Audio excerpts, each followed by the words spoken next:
We're going to give you a quick overview of the thermostat for the offices.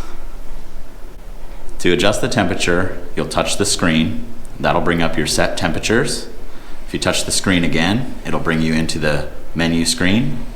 That's going to bring up two modes of operation. Your maximum set temperature, which is cooling. If you scroll over to the right, that'll give you your minimum set temperature. That is your heating set point. If we go to the max set temperature and we adjust that down to 72, that will bring the air conditioning on and cool the office to 72. If you would like the heat to come on, you would scroll over to minimum set temperature and you would adjust that temperature to what you're comfortable with, and that will bring the heat on up to 70 degrees. The current room temperature is displayed up here in the upper right hand corner at 67 degrees. You can also control your fan independently from your heating or cooling. A shortcut to that would be to touch the fan button.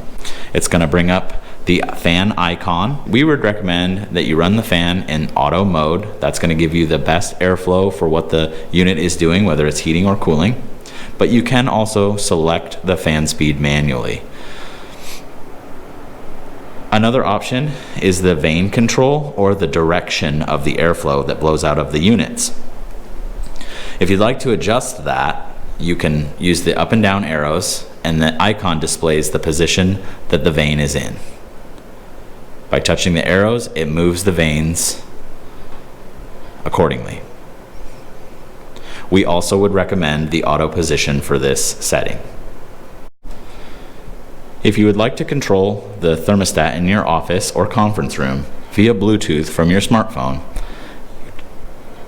select the wrench in the upper left-hand corner, select Operation, go down to Bluetooth connection. This will give you the PIN code and what device that you are connecting to. Then you'll go to you'll download the Melremo app, which is by Mitsubishi Electric, and follow the prompts.